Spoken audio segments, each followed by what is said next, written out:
It's Ashley Fissenden from Notjustboxing, and I'm here with Ahmed Elbiali. How are you doing, bro? Good, bro. So just seen you get some sparring in. How are you finding being at this gym? I love this gym. It's bright. It's nice. I love the team. I like Rob. We go way back, and it's nice, bro. So what's your record now, anyway? Right now I'm 24-1. 24-1. And have you got a fight lined up? No. No? When are you eyeing? December, January. That's what they're telling me. Got you. No, and you're potentially with a new coach now. Is that right? Potentially. I'm with Ibn. Potentially, yes. Yeah. Yeah. It's been a long journey. What journey's it been then? Tell us. Oh yeah. The career itself, boxing's a journey on its own. Yeah, ups and downs, signing different guys, and trying to find the right trainer, trying to find the right team financially and skillfully. Yeah, it's just a process. Yeah, I think that's the hardest part. I actually asked Brandon Adams yesterday. I said, what advice would you give to any pros? He said, you got to find the right team. And it's so true. It's so hard. Like, to be at the top, you need the right guys behind you. Like a good manager, a really good trainer that just knows the game, that can take you in and out and protect you and guide you and win the right fights. Because, for example, Kovalev, a step-up fight like that, this is where a team does come in handy. So, now I'm talking for Rob, by the way. Yeah. Yeah, because in my step-up fight, I lost to Jean Pascal. And going into that fight, I thought this and that, but you realize, one, you have to engulf yourself in championship mentality in everything you do, and you truly need a team. Like, that's the biggest secret to becoming a world champion or a legend or a successful prize fighter in any prize fighting sport, sport. What was the biggest lesson that you took from that loss?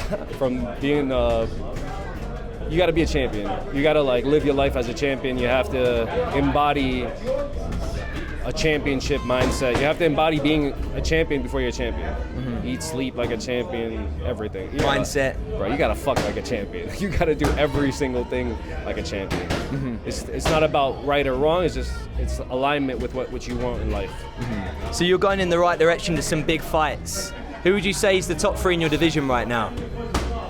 Let's say the biggest fights right now, you gotta be real, is Benavidez. And we're talking biggest as in fan-seeking fights. So any upcoming guy that can crack, that's charismatic, that got speed, talent, power. I think Benavidez is the best step-up fight, or the best fight to say, I'm the king of division. Of course, you got to go better Beef, and I'm going to say better Beef before Bivol because of the risk that you take fighting this guy.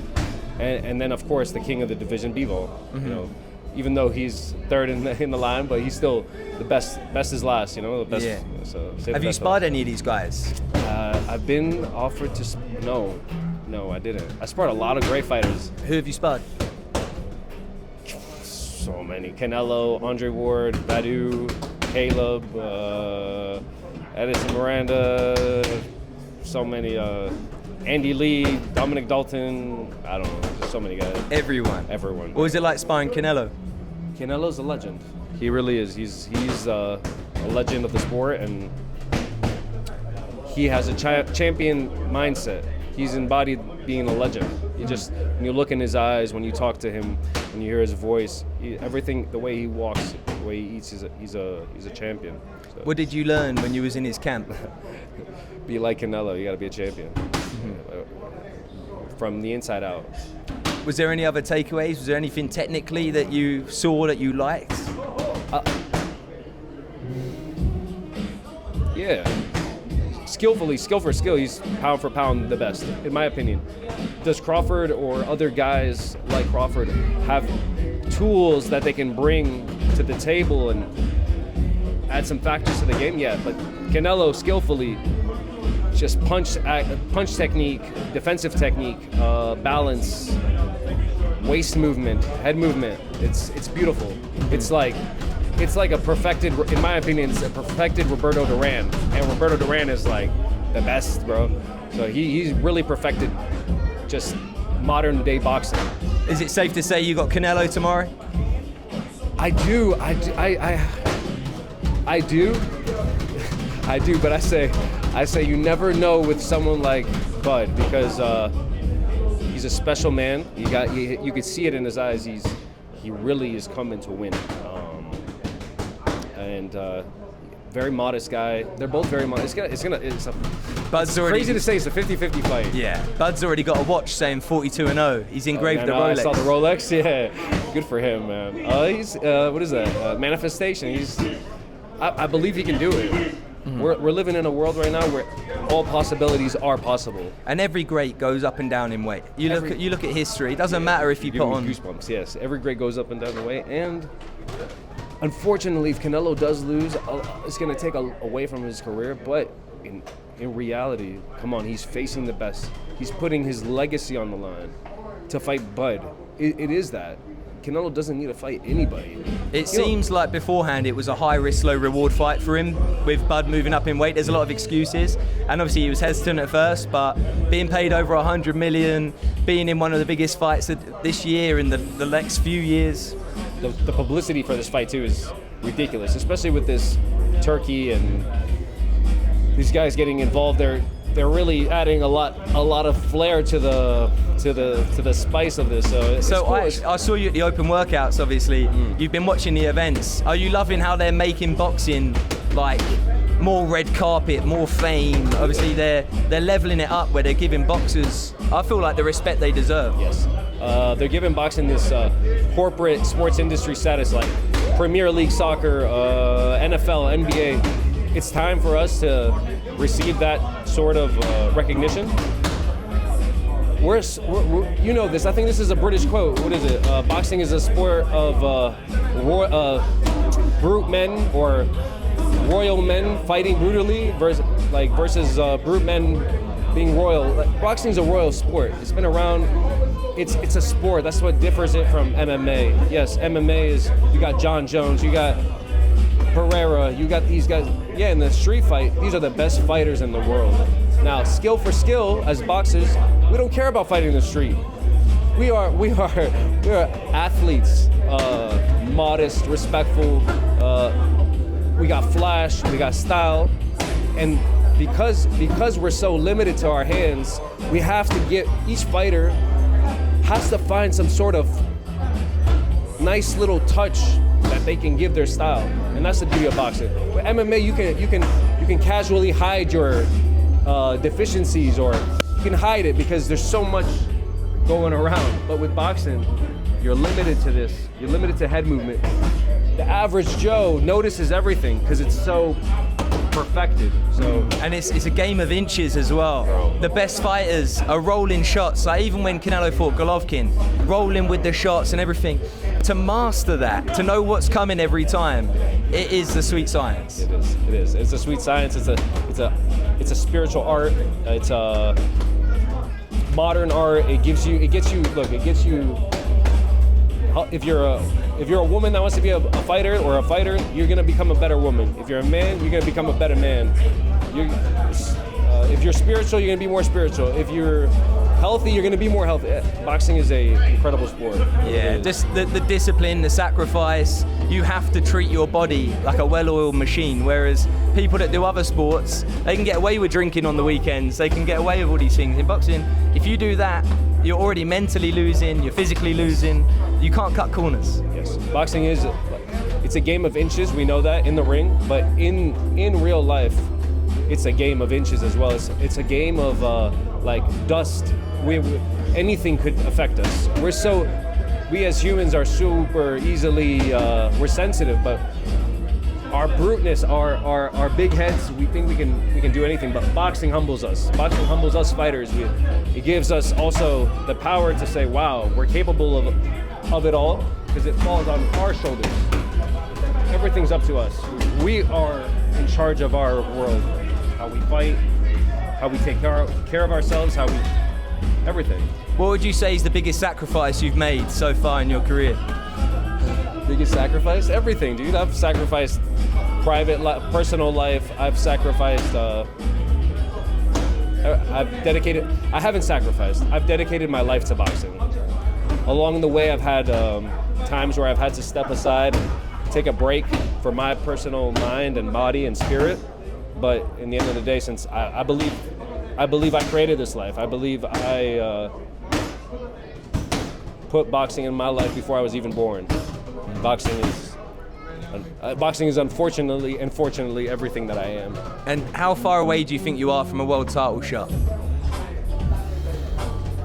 Brother, I believe I am. I don't know how to say this. Far, there's no distance. Or timing. It's now. In this lifetime, I have no doubt in my mind that it's happening. For me as a fan, I'd love to see you against Morel or Kataev. That is a great fight.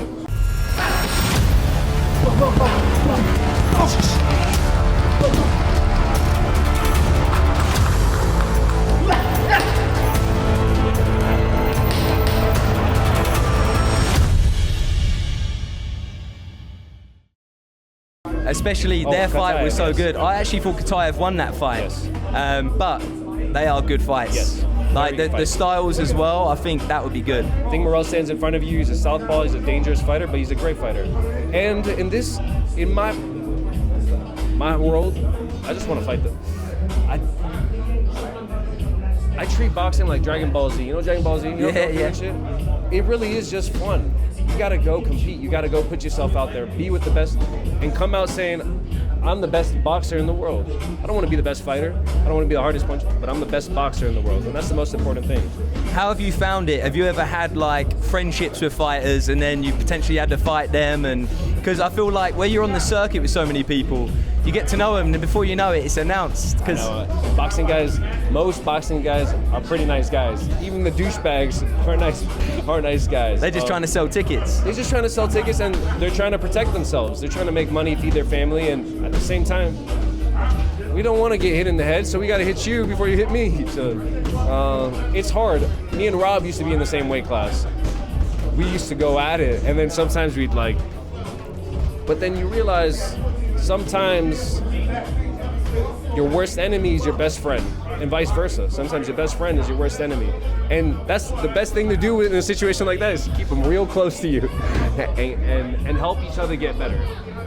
Do you think Rob will be world champion? Absolutely. I told him that like 2 weeks ago. I'm like, bro, I had this crazy vision. I'm hella weird and spiritual, bro. I'm like, he looked at me, he's like, what? I'm like, bro, you're gonna be a champion, but I don't want to tell you that so you don't calm down. Just keep doing what you're doing. But there's no doubt in my mind. Who do you think's the perfect dance partner for him to make a name? Because obviously his Kovalev win was great. Zurdo. I think he knocks out Zurdo. He knocks out. I'm so sick of talking about guys I know, because if I say something about Badu, they take it personal. I love all these guys. I'm talking about in boxing. In life, we should all never punch each other in the head. But in boxing, Rob beats Badu, Rob beats Zurdo. High is a great 50-50 fight. I'm gonna give it to my boy, obviously, but it's a 50-50 fight. It's a great fight. Those are the three champions right now? Yeah. So yeah. He was also mentioning Chris Billings-Smith. Oh yeah, he's also the champion, right? No, he's IBF? No, not. Actually, no, I think he is. He's a champion. IBF or WBO? Yeah. Chris, because he just beat Glanton, and obviously. I think he's very underrated, because we call him in Arabic like a telega. He's a refrigerator. This man is like just a box of metal. He's a tank. He's a tank. Yes, there you go. That's the word. Well, he boxed Zurdo. He had a broken rib and everything. Hand, like he's a tough cat. You wouldn't even think he had the injuries in the fight. Yeah. So that means his mind's in the right place. So yeah, and at our level, when it comes down to the final four, it's really about conditioning. We all are conditioned. Hit hard. We all hit hard. Speed. What makes a great? What makes a boxing great? What makes them stand out from the rest? Even world champions. There's world champions that aren't great. You know. Great in what sense? Outside of the sport or inside of the inside the ring? Inside. You know, your Sugar Ray Leonards, your Sugar Ray Robinsons. Yeah. They're winning. They're winning everything. They're winning the judges, the fans. They understand never. They're controlling the whole arena. That's what makes them great. It sounds ridiculous, but it really is that, bro. I feel when I've finally been around some of these guys, I feel an aura around them. You feel their presence. It's magnetic. It's insane. Yeah. I can't explain it to anyone. You can't see it on a camera. 100%. And people, I think the world forgets that the judges are human. The referee's human. When he touches you, he feels you. When he pushes you away, he gets tired too. The referee goes home exhausted because of a rob or a high or someone like me. It's like, fuck. Officials get a lot of stick. It's very difficult, their job. This is a very energy using sport. We're exchanging energy. What'd you say? Auras. Aura, yeah. But also you see their presence in the ring. Everyone's got that flair as well. You need that flair. Yeah. And I feel like you learn that as well. Even in the amateurs, you start picking up, but then they don't like it in the amateurs. Obviously, you got to be respectful. In the amateurs, they want you like a humble, a robot. Dude. Yeah. A robot. Yes. The pros, they let you roam free, show up with the colors you want to show up with, the music. How many amateur fights did you have? 40 something. Did you win any titles? I won Florida novice Golden Gloves, and that's about it.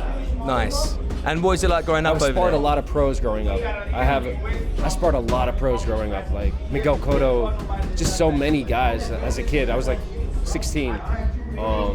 So that was my biggest blessing. Like, I loved Miami when I was there. Like the gyms, everything. Yeah. And back in the day, when boxing was a little like, how you say, 2000s, Bernard, Jermaine Taylor, bro. All these guys were always in Miami. So it was really popping too. Yeah. And what right now would you say? What's your top 3 pound for pound from first to last? Usyk, 1. Pound for pound, right? We're not being. I'm gonna say Inoue is number 4. 4. I'm gonna say he's number 4 right now. I don't know why. Canelo number 2, because he's just Canelo. Crawford number 3. Wow. I'd actually. I have favorite fighters. I got Tank. Yeah. And I'm sure I'm missing some guys. What do you think about Tank versus Jake Paul? Oh, bro, good for him. Make that money and go focus on your personal life. I felt bad for Lamont Roach, but now he's obviously got the Pitbull fight, so... Yeah, and it's beautiful how, bro, God, the universe, it's super abundant. It's actually only abundant. That's why they say if you are scared of something, you're attracting that, because God wants to give you everything. So even what's his name, Lamont Roach, look at that, missed opportunity to fight Tank, the fight that he thought he just won, because it was a pull-off draw, and they give him something better. They say, don't worry, son. And also, he grew a fan base because of the decision. Everyone now loves Lamont Roach. Before that fight, everyone called Tank. So overnight, regardless of not getting the win, his net worth, everything rises. And he went from, I think he was with Golden Boy. And he was doing well. Then he kind of went on a low, kind of unheard of, like what happened to Lamont Roach? He goes into the Tank fight unheard of for a while, and then his career's back up. Because I spoke to Shakur when he was fighting in Saudi. I asked him about it, and he said, don't sleep on Lamont Roach, he reckoned he can win it. And Shakur was the only guy to say that to me. So obviously he's seen him since the amateurs. Yeah. Like, he knows what he's made of. He's a good fighter. I was surprised why Golden Boy kind of put him on the... It's funny how the fans, because they don't know the name, they instantly write him off. Like, even, it's quite funny, I had a bet with my coach in San Diego of 10 push-ups and $1. But it was Hamza Shiraz against Edgar Berlanga. Because he didn't know anything about Shiraz, he was always backing Berlanga. And he learnt the lesson. Obviously, like, people need to see what the opponents are like. Like, a lot of Americans didn't know Hamza at the time. But I saw him knock a guy out with a jab. Yeah. He's the real deal. And everyone only judged him off that Adames performance, which unfortunately he broke his hand. How are you ever going to fight properly with a broken hand, you know? That's why I respect Rob. He had a torn bicep in his last fight, still got the stoppage. Mm-hmm. And again, like, you can't teach that. You can't teach that. If someone, the average person goes in there and gets their nose popped, they're probably not going to fight the same, are they? Yeah. Well, it's true. Yeah. Rob, yo, come show them your throat, bro. Oh. Show them what we all about, bro. Look at this, look at the fit. Assalamu alaikum. This is the drip on a Friday. This is what we drip on a Friday. See what I'm saying? This is what we wear in the club? No, this is what we drip on a Friday. We're going to go do salah, bro. See what I'm saying? Salah On a never Friday. missed. Mecca I've been to 4 times. Not 4, 1 time, actually. How many languages do you speak? 3. 3. What languages? Kurdish, Swedish, and English. I wish I speak Arabic, but you know, my Kurdish is like, we got it's Arabic influence. So I think I can learn Arabic pretty quick. تحكي عربي شوية شوية. You say aha sharmuta. No. Kusumak. No curse words. You have to do. What's, What we gotta do is, you gotta come with me. You gotta convert today, bro. You told me you're gonna convert to Islam. Mate, I'm Christian. I got Christian when It's I was okay, born. bro. It's okay. We respect all religion, bro. But today you're gonna convert. You Bro, come I've with me to the mosque. I've got Saudi robes that I wear when I go out there. I've got yeah? the fork and everything. That's not enough, bro. Homie gonna go. You gonna do this, You gotta convert with your heart, bro. Nah, Do I'm the joking. shahada. Do the shahada. What we gotta do is go up to Turkey and be like, Turkey, I'm a Muslim now. You know. Yeah. What we gotta do is we gotta go to the mosque. You gotta come with us. You don't have to go to the mosque, but we do the thingy after. So you can just come and then we go eat after. I'll take you for food and we do the analyze. Are you going now? Huh? You going now? Yeah, we're going out. I'll take you there and then we go eat and then I take you to your hotel. Sounds good to me. Let's do it. Let's go.